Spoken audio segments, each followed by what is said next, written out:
अंत भला तो सब भला। रोली की शादी उसके माँ बाप एक आलसी लड़के से करा देते हैं। चलो, रोली की शादी हुई और हमने गंगा नहाई। और क्या, बेटियां तो होती ही हैं बोझ। हाँ, पर अब क्या चिंता, उतार तो दिया बोझ तुमने, अब वो लोग समझे। ससुराल में रोली का पति कहता है, देखो, मैं कोई काम नहीं करता, ये बात तुम्हारे मम्मी पापा को बता दी थी मैंने। अब जो किराया आता है दुकान का, उसी से घर का गुजारा करना है। कभी भूल से भी कोशिश ना करना किसी चीज की डिमांड की। क्या मम्मी पापा को पता था कि आप कोई काम नहीं करते? और क्या, बड़ा अच्छे से पता था। उन लोगों को तो तुम बोझ लगती थी, बोल रहे थे कि बस शादी कर लो और कोई मतलब नहीं है। रोली को यह सुनकर बहुत गुस्सा आता है, लेकिन करती भी तो क्या, क्योंकि वो जानती थी कि उसके माता पिता ऐसे ही हैं। जैसे तैसे रोली दिन काट रही थी। रोली को एक प्यारी सी बेटी होती है। धीरे धीरे वो बड़ी होती है और उसके साथ उसकी जरूरतें भी बढ़ती जाती है। सुनिए जी, अब तो सिमी बड़ी हो रही है, उसका स्कूल में दाखिला कराना है। मैंने अब तक तो जैसे तैसे समय काट लिया, लेकिन मैं बच्ची की परवरिश में कोई कमी नहीं रखूंगी। अरे क्या है यार, अब तो लगता है कोई ना कोई काम ढूंढना ही पड़ेगा। अब पति रोज काम की तलाश में जाता और बिना किसी काम के वापस आ जाता। रोली समझ जाती है कि पति के अंदर अब काम करने की क्षमता नहीं है। वो बेटी को उच्च शिक्षा देने के लिए कुछ करना चाहती थी, लेकिन करती तो क्या करती। एक दिन रोली की सहेली कहती है, रोली, मेरी कोई औलाद नहीं है। अगर तू मेरी औलाद को जन्म दे तो मैं तुझे तेरे मुंह मांगे पैसे दूंगी। अरे, तेरी औलाद को मैं कैसे जन्म दे सकती हूँ? सरोगेसी से। बच्चा मेरा और वैभव का ही होगा, लेकिन कोख तेरी होगी। ये संभव है रोली। रोली कुछ सोचकर कहती है, मुझे मंजूर है, लेकिन मैं इसका 2 लाख रुपया लूंगी। अरे कोई बात नहीं, मुझे मंजूर है। रोली खुश हो जाती है कि एक बच्चा पैदा करने का उसे 2 लाख रुपया मिलेगा।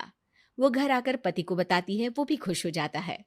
अब क्या था, डॉक्टर के पास जाकर सहेली का बच्चा रोली की कोख में पलने लगता है।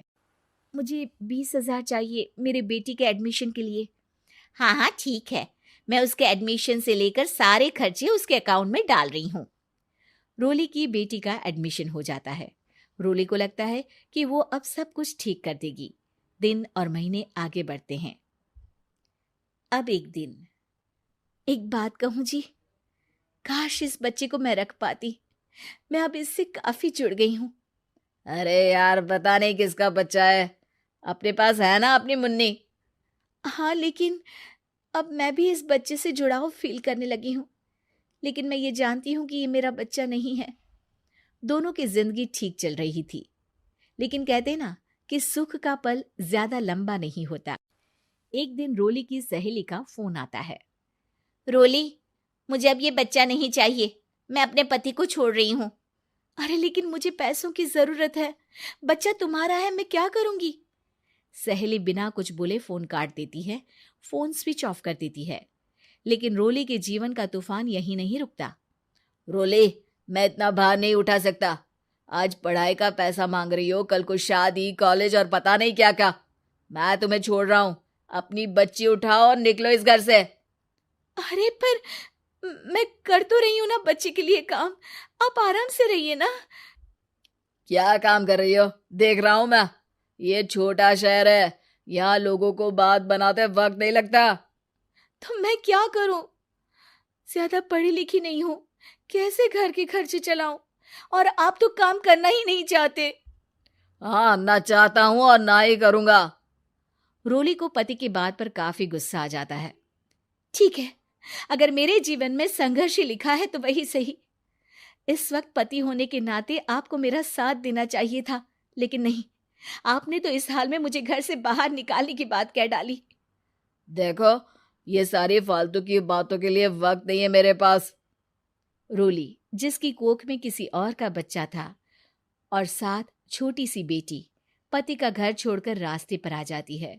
रोली के पास मायके के सिवा दूसरा कोई रास्ता नहीं होता। अरे रोली कैसी है? कितने दिनों के लिए आई है? हमेशा के लिए माँ। वो माँ को सारी बात बता देती है। ओए लड़की, इतनी हिम्मत का काम कर लिया। अरे ना ना, यहाँ कोई जगह नहीं है। तुम तो अपना बोरिया बिस्तर उठाओ और निकलो यहाँ से। रोली के पास अब मायके का रास्ता भी नहीं बचता। वो चुपचाप बच्ची को लेकर जा रही थी कि उसे दर्द होता है और वो डॉक्टर के पास चली जाती है और फिर वहां वो एक प्यारे से बेटे को जन्म देती है। कितना प्यारा है, कितने अभागे हैं इसके माँ बाप जो इसके पैदा होने पर भी नहीं है। तभी वहां डॉक्टर आ जाती है। रोली, बच्चे के पिता तुमसे मिलना चाहते हैं। आपका बहुत बहुत शुक्रिया। मैं इस बच्चे को पालूंगा, भले ही इसकी माँ ने इसे छोड़ दिया हो, पर मैं अपनी जिम्मेदारी निभाऊंगा। तो क्या आप मुझे इसके पैदा करने के लिए जिन पैसों की बात हुई थी वो भी देंगे? हाँ, और साथ ही आप चाहें तो मेरे घर में रहकर मेरे बच्चे की देखभाल भी कर सकती हैं। मैं उसके लिए आपको सैलरी दे दिया करूंगा। रोली को लगता है कि जैसे भगवान ने उसके लिए सुकून का रास्ता खोल दिया। वो अब मुकेश के साथ उसके घर चली जाती है, जहां रहकर वो उस बच्चे की देखरेख करती है। अब मुकेश के घर को रोली अच्छे से संभाल लेती है। उसके लिए खाना बनाने से लेकर बच्चों की देखभाल और घर की देखरेख। धीरे धीरे मुकेश को रोली से प्यार हो जाता है। रोली, तुम्हारी बेटी और मेरा बेटा बिल्कुल भाई बहन की तरह साथ रहते हैं। हाँ, आखिर है तो एक ही कोख के बच्चे, अटैचमेंट तो होगा ही ना। रोली, तुमने घर और मुझे दोनों को संभाल लिया। ये तो मेरा काम है। आपने भी तो मुझे छत दी जिससे मैं अपनी बेटी की पढ़ाई और भविष्य के लिए पैसे जोड़ सकूं। अब रोली, क्या तुम मुझसे शादी करोगी? अब मैं जानता हूं तुम्हारी भी शादी कुछ खास अच्छी नहीं रही। रोली को मुकेश की बात ठीक लगती है। वो उसे हाँ बोलने की सोच ही रही होती है कि उसके पहले पति का फोन आ जाता है। रोली, मैं बहुत परेशान हूँ। मेरा एक्सीडेंट हो गया है। मैं चाहता हूँ तुम वापस आ जाओ। रोली को पुराने पति की चिंता होने लगती है। वो सोचती है कि वो क्या कर रही थी। हाँ हाँ ठीक है, मैं आ रही हूँ। हाँ रोली, आ जाओ, लेकिन बच्ची को कहीं हॉस्टल में छोड़कर आना, क्योंकि मैं नहीं चाहता कि हम लोगों के बीच फिर से वो सारी बातें हो। रोली को समझ आ जाता है कि पति आज भी सुधरा नहीं है। वो पति के पास जाने से इनकार कर मुकेश को हाँ कर देती है।